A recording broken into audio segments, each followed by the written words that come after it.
बलबन चालीसा का सदस्य था, यानी खुद चालीसा का सरदार था। खुद की रक्षा करने के लिए उसने इल्तुतमिश परिवार के सभी सदस्यों को मरवा डाला। यानी बलबन जो खुद चालीसा का सदस्य था, उसने धीरे धीरे करके अपने आप को मजबूत किया और बीच के कार्यकाल में भी जब लगभग 1240 से 65 तक बलबन के हाथ में बहुत चीज होती थी, अब उसने क्या किया, चापलूसी और शक्ति बढ़ा करके अपने आप को राजा के पद पर बैठा दिया और इल्तुतमिश परिवार के जितने भी लोग थे उन सबकी हत्याएं करवा दी। बलबन ने गद्दी पर बैठते ही सर्वप्रथम सुल्तान के पद की गरिमा कायम की और दिल्ली सल्तनत की सुरक्षा के प्रबंध कर दिए। वह कुरान के नियमों को शासन व्यवस्था का आधार मानता था। उसके अनुसार सुल्तान पृथ्वी पर ईश्वर का प्रतिनिधि होता है। ये चीज याद रख लेंगे।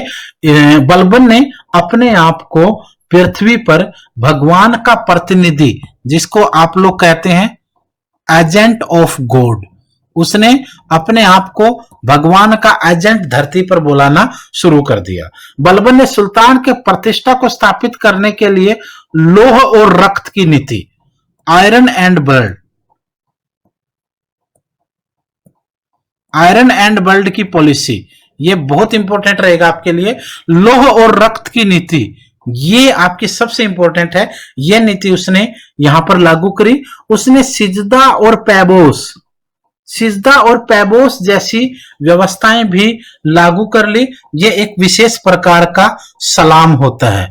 इसमें आप देखोगे एक विशेष प्रकार का नमस्कार होता है, जिसमें घुटने कोहनियां दोनों जमीन पर होती है, मस्तक जमीन पर होता है। एक प्रकार से इसको आप लोग दंडवत प्रणाम की तरह भी मानते हैं। बलबन के दरबार में नौरोज त्योहार बहुत ज्यादा धूमधाम से मनाया जाता था। सिजदा, पैबोस और नौरोज, रक्त और लोह की नीति, ये सारे की सारी बलबन को इनका क्रेडिट जाता है और भगवान को के रूप में धरती पर भगवान का एजेंट अपने आप को बनवाया। बलबन ने अपने चचेरे भाई शेर खान को जहर देकर मरवा डाला था 1285 ईस्वी में। यहां पतन होगा इसका। 1285 ईस्वी में मंगोलों ने तैमूर खां के नेतृत्व में मुल्तान पर आक्रमण किया, जिसमें बलबन का पुत्र मोहम्मद मंगोलों से लड़ता हुआ मारा गया। अपने पुत्र की मृत्यु का बलबन को बहुत गहरा सदमा लगा और शीघ्र ही 1 वर्ष के अंदर ही बलबन की मृत्यु हो जाती है।